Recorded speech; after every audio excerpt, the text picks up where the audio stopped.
नमस्कार, स्वागत है आप सभी का। खबरें अभी तक देख रहे हैं आप और मैं हूं आपके साथ नासिर कुरैशी। इन दिनों हमारे देश में बहुत से मुद्दों के साथ राज्यसभा चुनाव को लेकर भी चर्चा चल रही है और राज्यसभा में जाना बहुत सारे नेताओं की ख्वाहिश होती है, ख्वाब होता है, सपना होता है। जिनका सपना पूरा हो जाता है वो बड़े खुश होते हैं, जाहिर सी बात है खुश होंगे, और जिनका सपना पूरा नहीं होता तो फिर उनको कमियां नजर आती हैं, तो फिर उनके दिल से ऐसी बातें भी निकलती हैं कि शायद मेरी तपस्या में कुछ कमी रह गई। कांग्रेस ने जब अपने उम्मीदवारों की लिस्ट जारी की राज्यसभा के लिए तो कई कांग्रेस के नेता ऐसे थे जो ख्वाहिश रखते थे कि हमें भी राज्यसभा में मौका मिलना चाहिए। जब उनको मौका नहीं मिला तो उन्होंने ट्विटर खुलकर किए कि हमारी तपस्या में कमी रह गई। फिर किसी ने कहा कि नहीं, आपकी में नहीं, हमारी तपस्या में भी कमी रह गई। फिर किसी ने कहा कि उनकी में भी रह गई, उनकी में भी रह गई। ये सारी बातें थी। अब बात यहां पर यह है कि हरियाणा के अंदर भी इन दिनों राज्यसभा को लेकर बहुत ज्यादा चर्चाएं और गर्म माहौल हो चुका है। एक एक करके मैं आपको बताता हूं। हरियाणा की तरफ से कृष्णलाल पंवार ने राज्यसभा के लिए नामांकन दाखिल कर दिया है। वो लगभग से हैं बीजेपी की तरफ से राज्यसभा जाने के लिए। उनका नाम फाइनल है। एक ही नाम बीजेपी ने अपने उम्मीदवार का दिया था और कृष्णलाल पंवार हरियाणा से बीजेपी के जो उम्मीदवार है राज्यसभा के लिए वो राज्यसभा जा रहे हैं। वहीं दूसरी तरफ कांग्रेस ने जिस नाम का चयन किया, कृष्णलाल पंवार ने अपना नाम का नामांकन दाखिल कर दिया है राज्यसभा के लिए। कांग्रेस ने अजय माकन को चुना और अजय माकन ने भी नामांकन दाखिल कर दिया है।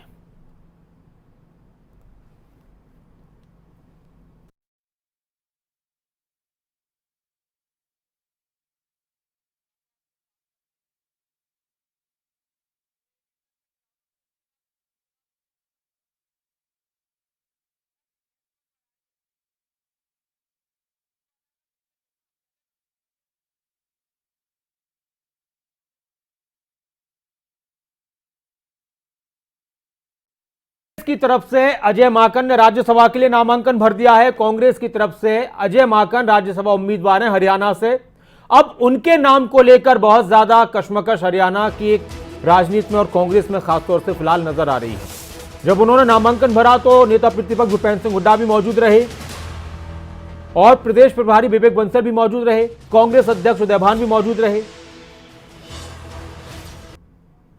तो ये उस वक्त की तस्वीरें जब उन्होंने अपना नामांकन भरा कांग्रेस की तरफ से। अजय माकन जो दिल्ली के और कांग्रेस के बड़े नेता हैं और उनके नाम को लेकर कुछ कांग्रेसी नेताओं ने यह भी कह दिया कि किसी बाहरी व्यक्ति को क्यों आपने चुना है, हरियाणा से किसी का नाम होना चाहिए था।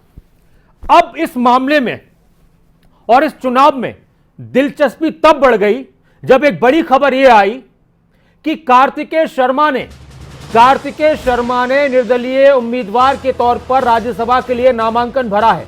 कार्तिकेय शर्मा पूर्व केंद्रीय मंत्री विनोद शर्मा के बेटे हैं और उन्होंने भी अपने नाम का ऐलान और नामांकन भरा है राज्यसभा के लिए और वो निर्दलीय उम्मीदवार के तौर पर नामांकन दाखिल करने पहुंचे। और फिर एक बड़ी खबर यह आई कि जेजेपी ने उनके नाम को लेकर ऐलान कर दिया कि हम कार्तिकेय शर्मा को समर्थन देंगे। यहां से हरियाणा में राज्यसभा चुनाव को लेकर गर्माहट और सियासत दोनों ही बढ़ चुकी है। जैसे ही निर्दलीय उम्मीदवार कार्तिकेय शर्मा के नामांकन की खबर आई, वैसे ही कांग्रेस को लेकर कि अब किस तरह का माहौल बनेगा, कैसी सिचुएशन बनेगी। और हमारे साथ कैप्टन अजय यादव जी जुड़ चुके हैं, कांग्रेस के वरिष्ठ नेता। कैप्टन साहब, स्वागत है आपका खबरें अभी तक पर। धन्यवाद जी। कैप्टन साहब, आपकी तरफ से सुबह एक ट्वीट किया गया कि कुमारी सैलजा को मौका देना चाहिए था और उसके बाद से काफी चर्चाएं हैं कि क्या इसे हम ऐसा समझें कि ऐसा ही कुछ होने वाला है जो आज से 6 साल पहले हुआ था जब सुभाष चंद्र जीते थे चुनाव राज्यसभा का। देखिए, ऐसा है कि मैंने कोई ऐसी बात नहीं कि मैंने कहा 10 राज्यों में से जी 10 राज्यों में से कहीं दे देते। अजय माकन जी को का स्वागत है, पूरी पार्टी एकजुट है और हम मिलके इनकी मदद करेंगे। चिरंजीव मेरा बेटा विधायक है, वो भी जो है अपने साथियों से उनके लिए पूर्ण रूप से समर्पित है। हम लोग पार्टी के प्रति समर्पित हैं। मेरा केवल इतना ही कहना था कि जो 10 लोगों को जो टिकट दी है, अगर रणदीप सुरजेवाला को राजस्थान में टिकट दी जा सकती है तो कुमारी शैलजा जी को भी किसी और राज्य में, अगर जी यहाँ अगर लगता था कि नहीं बन पाएगी तो अगर किसी और राज्य में टिकट दे देते, क्योंकि वे निष्ठावान जो है नेता है, पार्टी के प्रति वफादार हैं। और तो मैंने इतना ही मेरा कहना है, बाकी यहाँ पर तो कोई दिक्कत ही नहीं है। जितने भी हमारे विधायक हैं एकजुट होकर और अजय माकन जी के साथ हैं। अच्छा कैप्टन साहब, अभी आप तक भी खबर पहुंच गई होगी कि कार्तिकेय शर्मा जो पूर्व केंद्रीय मंत्री विनोद शर्मा के बेटे, उन्होंने भी निर्दलीय उम्मीदवार के तौर पर राज्यसभा के लिए नामांकन भरा है। उसको देखकर आपको क्या लगता है कि हरियाणा में अब और थोड़ा सा कशमकश वाली स्थिति हो जाएगी कांग्रेस के लिए अपने सभी विधायकों को बनाए रख पाना? भाजपा की जो डीएनए है उसमें भ्रष्टाचार है, खरीद फोकत है। आरएसएस के लोग अंग्रेजों के दलाल थे, इन्होंने हमेशा दलाली की है। ये किसी भी हमारे कांग्रेस के विधायक को खरीद नहीं पाएंगे। अच्छा, हमारे कांग्रेस के पार्टी के विधायक कांग्रेस पार्टी के प्रति समर्पित हैं और सभी लोग मिलकर और अजय माकन जी को जिताएंगे। ये केवल इनकी जो है कोशिश है कि शायद कोई तोड़फोड़ हो जाए, कोई तोड़फोड़ होने वाली नहीं है। हम सब, हमारे नेता जो गांधी जी ने निर्णय लिया है, हम हमारे सिर माथे के ऊपर है और हम लोग पूर्ण रूप से अजय माकन जी के साथ हैं। मेरा एक सवाल और है सर आपसे कि सुबह कुछ ऐसी खबरें थीं कि कांग्रेस के कुछ विधायक इस बात से खुश नहीं थे कि उनको लग रहा था कि अजय माकन जी कांग्रेस के विधायकों से ठीक से बात नहीं कर रहे और अपनी खूबियों का ज़्यादा बखान कर रहे हैं। तो इस तरह की कुछ खबरें थीं और इससे वो नाखुश थे। इस पर आपका क्या कहना है? देखिए, मैं तो ना तो वहाँ था ना मुझे मालूम है, तो जब मुझे किसी बात का मालूम नहीं है जी, तो मैं उस पर क्या टिप्पणी कर सकता हूँ। आप कितने आश्वस्त हैं कि हरियाणा से अजय माकन राज्यसभा पहुंचेंगे कांग्रेस की तरफ से? 100% जीतेंगे अजय माकन जी। ऐसा तो नहीं सर कोई खेल हो जाए? अब ये चर्चाएं शुरू हो चुकी हैं। नहीं, ये सब मीडिया की और जो हमारे विरोधी हैं उनकी जो है चर्चाएं हैं। अच्छा, इसमें कुछ होने वाला नहीं है। चलिए, बहुत शुक्रिया हमारे साथ जुड़ने के लिए कैप्टन अजय यादव जी। तो कांग्रेस के नेता कैप्टन अजय यादव कह रहे हैं कि 100% अजय माकन पहुंचेंगे राज्यसभा। अब सवाल आज के हैं और हमारे साथ दर्शक भी जुड़ रहे हैं। मास्टर आर के कालिया जी हमारे साथ जुड़ चुके हैं। मास्टर साहब नमस्कार, क्या कहेंगे?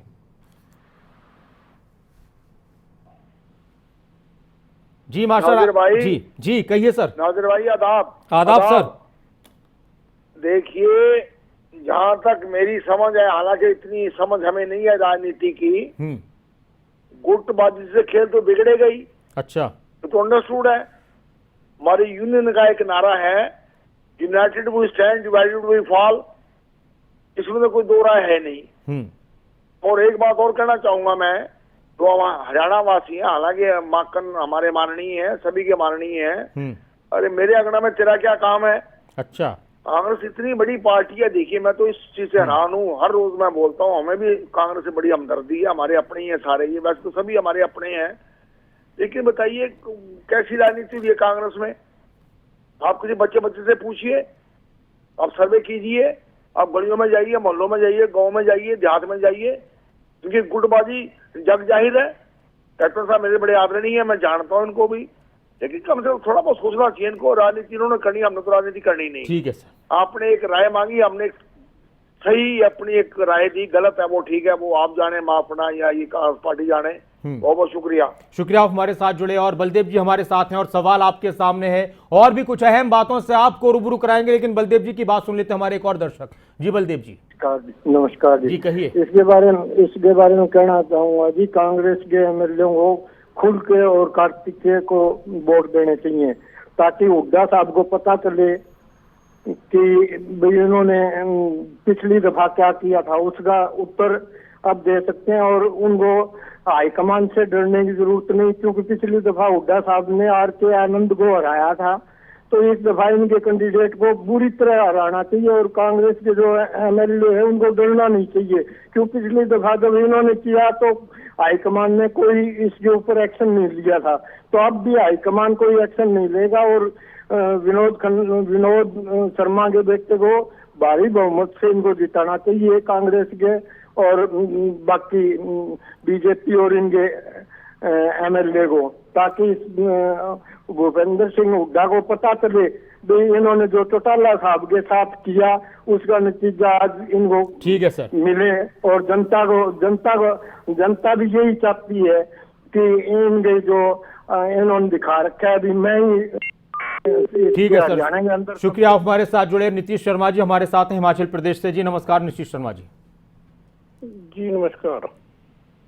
राजनीति पहले जो थी वो समाज सेवा का एक माध्यम था, अब जो है ये समाज सेवा नहीं रही। हेलो हेलो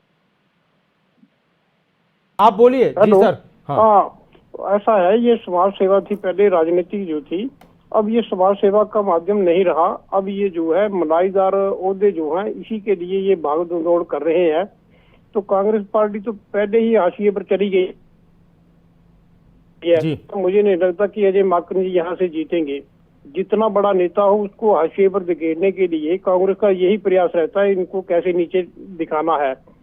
तो हमारे यहाँ जिला ऊना से देसा भैया जी होते थे, वो राज्य मंत्री थे, वो नमरेटा स्कूटर पर लोगों से अपना डोर टू डोर घूमते थे, बहुत ही समाज सेवा, पैदल चलते थे। ठीक है। और ऊना से शिमला के लिए बस में सफर करते थे, बहुत ही सर समाज सेवा। अब जो है ये मलाईदार ओहदे जो है इसमें पेंशन है, सब कुछ है, इसीलिए राजनेता ये कर रहे हैं। धन्यवाद। शुक्रिया आप हमारे साथ जुड़े और आप भी जुड़ सकते हैं। सवाल आपके सामने है, क्या हरियाणा से ही होना चाहिए था कांग्रेस का उम्मीदवार? कुछ कांग्रेस के नेताओं का यह भी कहना है।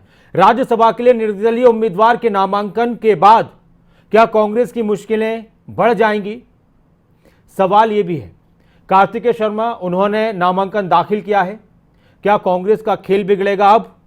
और कुछ ऐसी भी बातें थी कि कांग्रेस के कुछ विधायक नाखुश हैं, तो क्या वो खेल बिगाड़ देंगे, या फिर कांग्रेस के विधायक वाकई में अजय माकन को राज्यसभा भेज पाएंगे? उमा जी हमारे एक और दर्शक हमारे साथ हैं। नमस्कार उमा जी।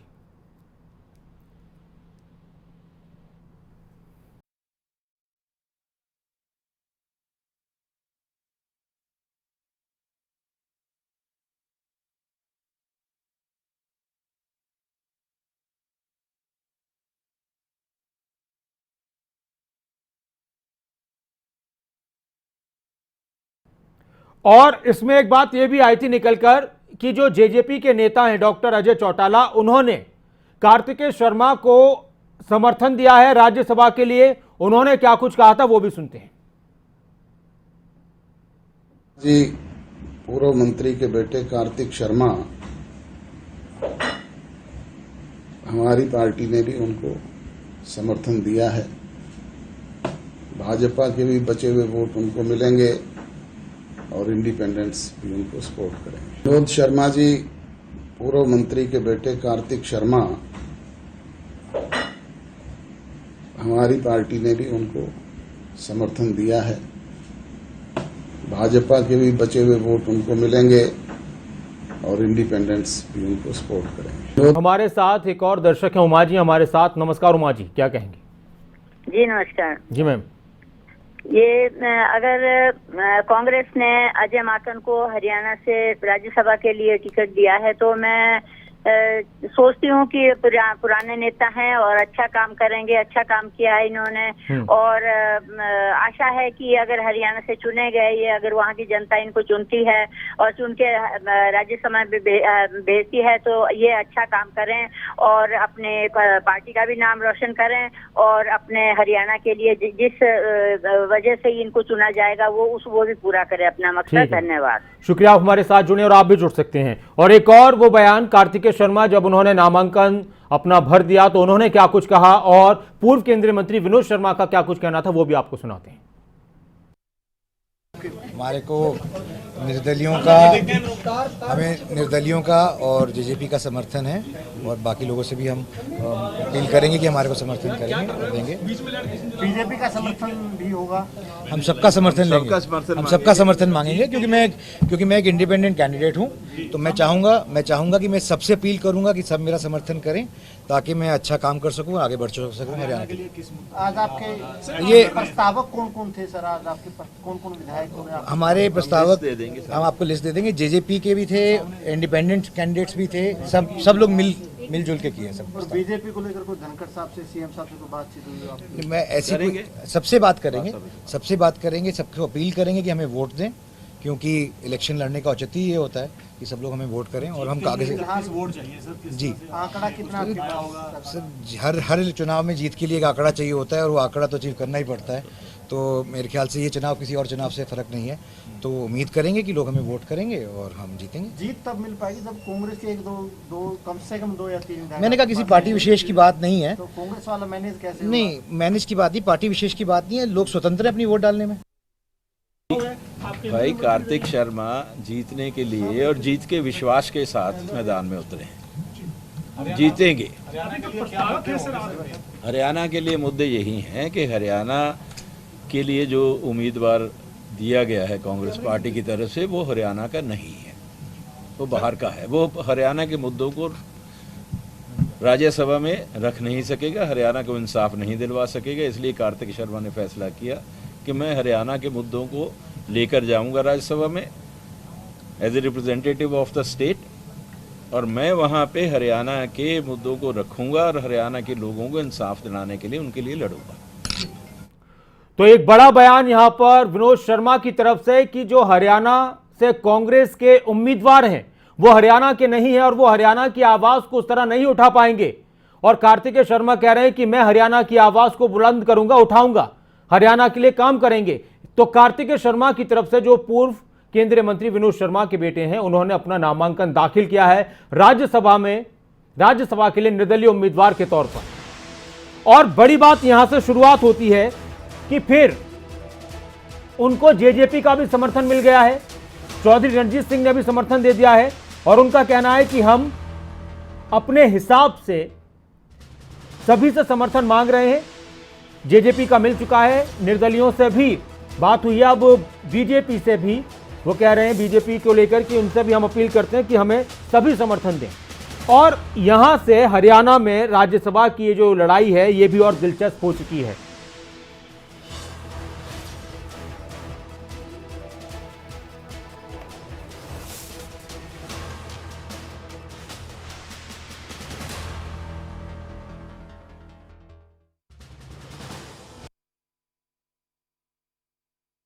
कृष्णलाल पंवार जो पूर्व कैबिनेट मंत्री हरियाणा के, उन्होंने बीजेपी की तरफ से अपना नामांकन भरा राज्यसभा के लिए। सुबह तक इस पर थी, लेकिन सुबह से ही चर्चाएं थी कि कोई निर्दलीय उम्मीदवार भी हो सकता है अपना नामांकन भरे और उसके बाद स्थिति कांग्रेस के लिए मुश्किल हो जाएगी। उसके बाद कांग्रेस के लिए मुश्किल हो जाएगी स्थिति। तो फिर नाम निकलकर सामने आया कार्तिकेय शर्मा का, उन्होंने अपना नामांकन दाखिल किया और फिर तब से ही चर्चाएं कि अब वो नंबर्स किस तरह से जुटाएंगे अपने लिए, जो नंबर्स उन्हें चाहिए, समर्थन जो चाहिए विधायकों का, 31 विधायकों का, किस तरह से जुटा पाएंगे।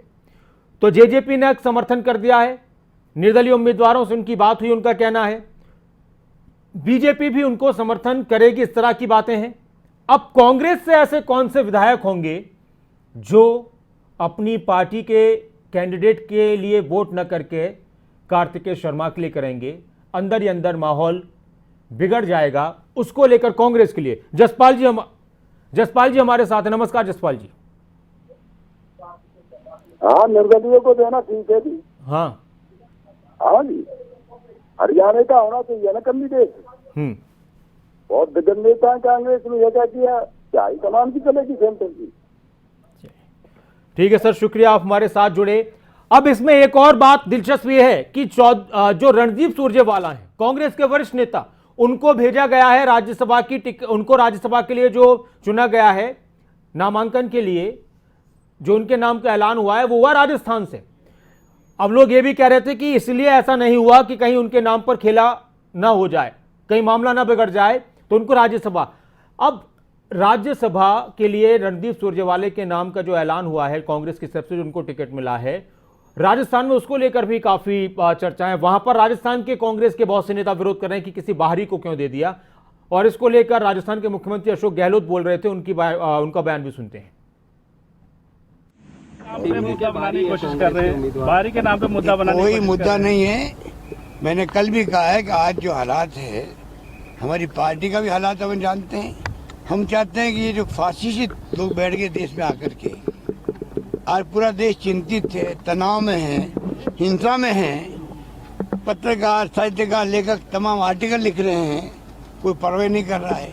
ऐसे माहौल में 3 वरिष्ठ नेताओं को अगर चयन किया गया, सोच समझ के किया गया, पार्टी के इंटरेस्ट में किया गया, हमारे कार्यकर्ता, हमारे नेता स्थानीय समझते इन बातों को। ऐसे वक्त में खुद का नीति जो भावना है उसको छोड़ के भी जो फैसला हाईकमान करती है उसके ऊपर मोहर लगाने वाले लोग हमारे यहाँ पर समर्पित कार्यकर्ता नेता हैं और वो सब मिलकर के तीनों सीटों जिताने में लगे हैं। तो इस वक्त एक बड़ी खबर आम आदमी पार्टी की तरफ से कांग्रेस की गुटबाजी को लेकर बड़ा बयान। कांग्रेस में गुटबाजी की बात की है आम आदमी पार्टी नेता सुशील गुप्ता ने, राज्यसभा सांसद है वो खुद भी, और राज्यसभा चुनाव पर बोले हैं सुशील गुप्ता। एक अहम खबर, हरियाणा में कांग्रेस और बीजेपी एक ही हैं। हरियाणा में कांग्रेस और बीजेपी एक ही हैं। पिछली बार राज्यसभा के चुनाव में भी बीजेपी के साथ मिलकर कांग्रेस ने जिताने का काम किया था। इस बार भी कांग्रेस ऐसा ही करने जा रही है। सुशील गुप्ता का बड़ा बयान। आम आदमी पार्टी के नेता, हरियाणा में आम आदमी पार्टी के प्रभारी और राज्यसभा सांसद क्या कुछ कह रहे थे, उनकी जुबानी सुनते हमारे संवाददाता राजा पटेल ने उनसे बात की। देखते हैं, आज कांग्रेस की चंडीगढ़ में मीटिंग थी, उन्होंने इनकार कर दिया कि हम सिब्बल पर चुनाव नहीं लड़ेंगे। किस तरीके से देखते हैं कांग्रेस के इस स्टैंड को? क्योंकि कांग्रेस कमजोर हो चुकी है। हरियाणा में कांग्रेस अपना जनाधार खोती जा रही है। आम आदमी पार्टी इस चुनाव को बहुत जोर शोर से लड़ रही है। और सर, जिस तरीके से लगातार कांग्रेस में गुटबाजी निकलकर सामने आ रही है, कैप्टन अजय यादव ने ट्वीट किया है कि जो हरियाणा से राज्यसभा उम्मीदवार है उनकी जगह शैलजा को उम्मीदवार बनाना जाना चाहिए था। किस तरीके से देखते हैं सर आप? देखिए, कांग्रेस और बीजेपी हरियाणा में एक ही बात है। पिछली बार जब राज्यसभा का चुनाव हुआ तो बीजेपी के साथ मिल के जीटीवी वालों को जिताया गया, और इस दफा भी ऐसा ही खेल होना है। आप देख लेना, अभी एक आज़ाद उम्मीदवार जो बताया जाता है कि मनोहर लाल जी के और हुड्डा साहब के दोनों के करीबी है, उन्होंने नॉमिनेशन फाइल किया है। खेल शुरू हो गया है। खेल सबके सामने आएगा, जनता के सामने आएगा किस तरीके से हरियाणा के अंदर बीजेपी और कांग्रेस मिल के काम कर रही है। तो सुशील गुप्ता कह रहे हैं कि जो आज़ाद उम्मीदवार हैं, निर्दलीय उम्मीदवार हैं कार्तिकेय शर्मा, वो मुख्यमंत्री मनोहर लाल और नेता प्रतिपक्ष भूपेंद्र सिंह हुड्डा उनके दोनों के करीबी हैं। एक तरफ कांग्रेस की तरफ से अजय माकन, बीजेपी की तरफ से जो कृष्णलाल पंवार हैं, वो तो तय है, वहाँ तो कोई किसी को कोई कश्मकश वाली या कोई कन्फ्यूजन वाली स्थिति नहीं। लेकिन हाँ, कांग्रेस उम्मीदवार अजय माकन के लिए शायद मुश्किलें हो सकती हैं अगर जरा सा भी कांग्रेस के विधायक इधर से उधर हो गए। प्रकाश जी हमारे एक दर्शक हमारे साथ हैं। नमस्कार प्रकाश जी। नमस्कार जी। जी सर, कहिए। हरियाणा में जो है ना जी, कांग्रेस नाम की पार्टी नहीं है, सिर्फ बाप बेटा की पार्टी है। और हरियाणा के 30 एमएलए हैं, जिसमें से 24 बाप बेटा के हैं, 6 को तो ये पूछते ही नहीं कहाँ है कहाँ नहीं। जबकि बिश्नोई गया तो भी ये गए, क्यों नहीं पूछते आप किसका बनता था सेल जगह, उसको देते। पहले ये रमेश शर्मा पड़ा रहा, जब हाईकमान ने सोचा उसको नहीं दिया तो इसको दे दो हिमाचल वाला को। ये सब कुछ वो चल रहा है। ये हरियाणा में कांग्रेस को जीरो करने पर लगे हुए हैं। वो ये तो हार तो क्लियर दिख रही है। एक बिश्नोई भी वोट नहीं देगा जब भी आ रहा है। ठीक है सर, इसमें तो है नहीं। 6 एमएलए कहाँ जाएंगे जिनकी कह रहे हैं कि इज्जत ही नहीं करते कुछ भी। शुक्रिया प्रकाश जी, आप हमारे साथ जुड़े, और बहुत शुक्रिया आप सभी दर्शकों का। तो हरियाणा के अंदर पहले लग रहा था कि बड़े आराम से एक राज्यसभा सांसद बीजेपी की तरफ से बनेगा और एक बड़े आराम से कांग्रेस की तरफ से बनेगा। अब जैसे ही निर्दलीय उम्मीदवार के तौर पर कार्तिकेय शर्मा ने अपना नामांकन दाखिल किया, उसके बाद हरियाणा की सियासत और गर्मा रही है। जाहिर सी बात है कि कांग्रेस के विधायकों को लेकर सबसे ज्यादा चर्चा हो रही है। अगर कांग्रेस के 3-4 विधायक इधर वोट कर गए तो जो अजय माकन जिनका ख्वाब था वो धरा का धरा रह जाएगा। और कहीं ना कहीं एक बड़ी जिम्मेदारी इस वक्त नेता प्रतिपक्ष भूपेंद्र सिंह हुड्डा के कंधों पर होगी अजय माकन को राज्यसभा तक पहुंचाने के लिए, क्योंकि उनको एक तरीके से पूरा फ्री होल्ड दे दिया गया है हरियाणा के अंदर कांग्रेस को लेकर। अब देखना होगा कि ये जो दिलचस्प लड़ाई है ये कहां पर जाकर खत्म होगी और हरियाणा से क्या रिजल्ट निकल कर आता है राज्यसभा को लेकर। बहुत बहुत शुक्रिया, आप हमारे साथ जुड़े। आप बने रहें खबरों अभी तक के साथ, जहां खबरों का सिलसिला लगातार जारी है। और हमारे फेसबुक और यूट्यूब पेज को भी आप फॉलो करें, लाइक करें, सब्सक्राइब करें। नमस्कार।